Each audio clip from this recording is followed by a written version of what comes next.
If I'm pressed to offer a single word that encapsulates and describes what I see happening here, I have to use the word control.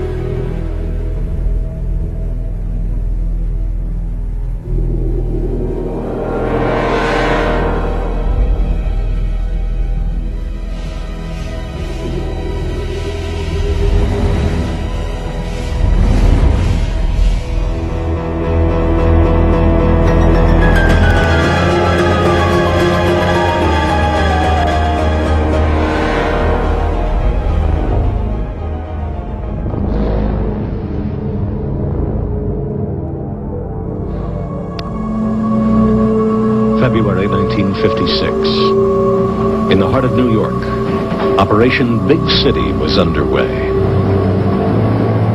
A Ford Mercury, specially adapted with a hidden exhaust pipe, pumped out bacteria onto the streets of Manhattan.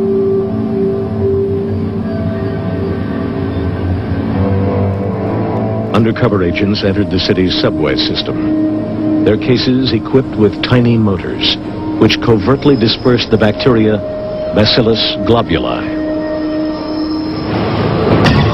Light bulbs filled with bacteria were dropped in front of trains and down ventilation shafts to test how far the bacteria would spread through the subway system.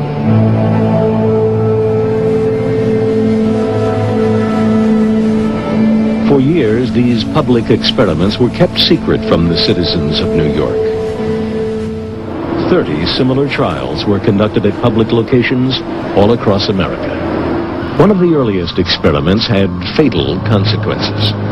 In 1951, the Army sprayed the bacteria Serratia marcescens over San Francisco. 11 hospital patients developed a mysterious infection, and within days, Edward Nevin died from an illness caused by the same bacteria. The test began early in 1965 as barges took position near a Pacific atoll called Johnston. Inside the barges were cages filled with monkeys. The monkeys were both on the deck of the barge and inside the hold of the barge. There were also human beings wearing spacesuits and probably quite nervous. A low-flying military plane sprayed a 32-mile line of germs.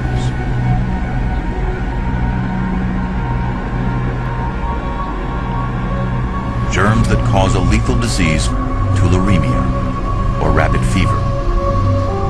Drifting over a vast swath of ocean, the microbes remained infectious for 60 miles. The barges were towed back to the island, and in the next days, the monkeys became ill. Ultimately, about half of the monkeys became sick, and of them, most of them died. These large-scale field tests demonstrated beyond any shadow of a doubt the feasibility of biological warfare.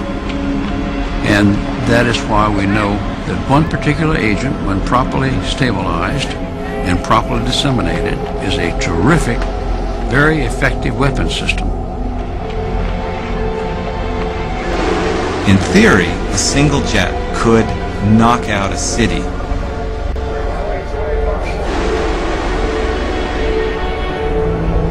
It could perhaps infect as many as half the people in Los Angeles.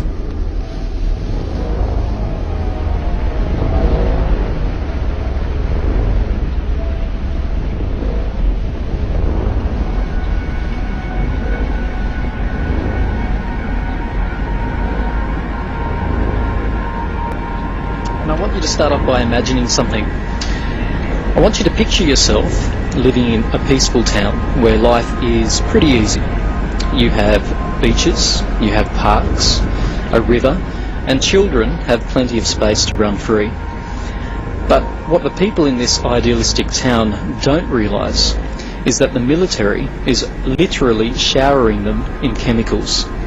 Most people in this town have no idea that chemicals are falling from above on a regular basis, but there are some who have noticed strange clouds in the sky.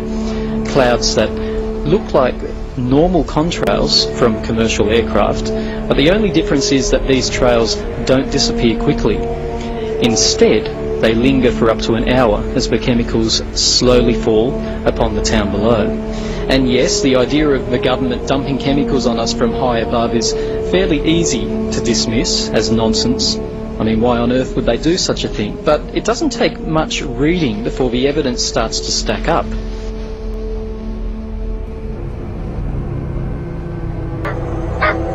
It looked like hail laying on top of the wood box and everywhere else. So I just went over and I touched it, and it wasn't hail. It was a gelatinous-like material. The substance, it was very mushy. It's almost like if you had Jell-O in your hand, and you could pretty much squish it through your fingers. I got sick. My wife got sick. My daughter. Everybody that lived here got sick. Everybody in the whole town came down with like a flu, only it was a really hard flu. It didn't last like 7 days. It lasted like 7 weeks, 2 or 3 months. Whatever the substance was, it made me violently sick. My mom had been vomiting. She had extreme vertigo. She complained that she had difficulty with her vision. Her vision was blurring. For some reason, as we were going out the door, I remembered the substance, and I wondered if perhaps it might have had some sort of an effect on her. So I opted at that moment to take a sample of this gelatinous material to the hospital.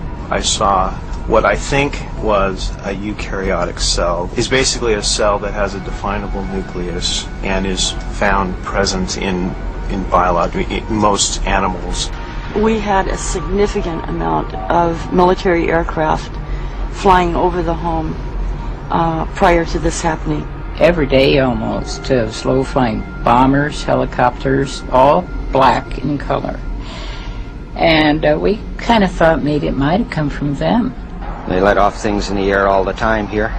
Testing, there's testing done all over the place. There's a lot of places you can't go into. Maybe we were a biological experiment of some kind, a small one, maybe just get people a little bit sick to find out, say if an enemy did come over here with a biological bomb or something and dropped it.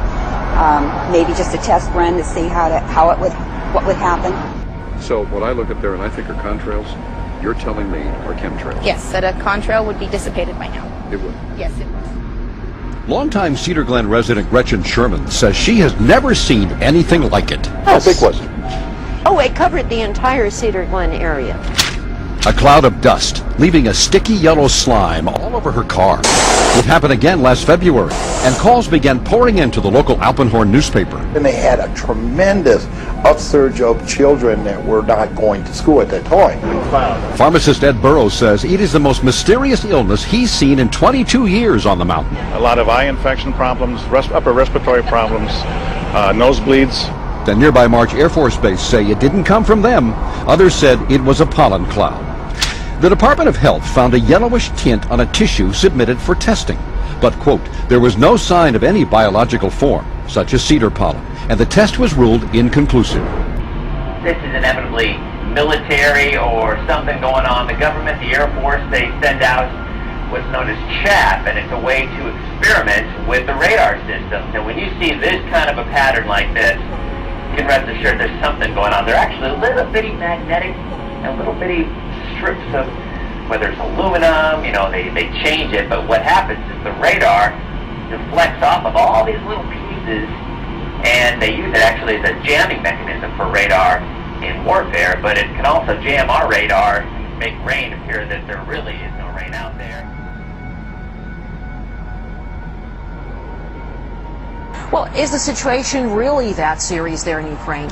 Well, yes, it is. It seems that it's getting more serious every day, mainly because the death toll is rapidly rising. Over the weekend, it has doubled. But for the time being, over 180,000 people across the country have been diagnosed with different respiratory diseases, and the situation seems to be really, really serious. And people are here on the ground are starting to panic. And that is, we are now in a state of affairs where we have open air testing on a global scale direct lying about it from top officials. United States Air Force lied early in the game, direct lie to the American public, calling this a hoax without any real documentation of any kind to support their claim. The scale and arrogance and magnitude of the effect is what's different, and that is important. It's not the same as conducting some localized test for some defensive project. This is open-air operations. It's not a test. This thing is in place. Our atmosphere has been changed.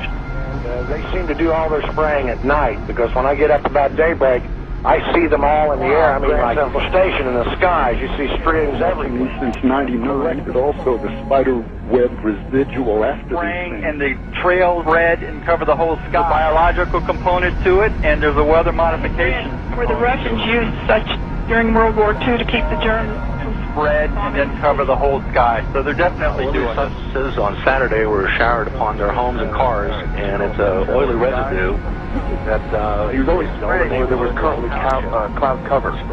You know, so a lot of people look up and they're like, okay, that's just the contrail from the plane. There are biological components that have been repeatedly identified for a little bit, get up to another cloud. Well, maybe that's not the aircraft behind the front wing. It's not a matter of some little test pilot. You are breathing an altered atmosphere now. We all are.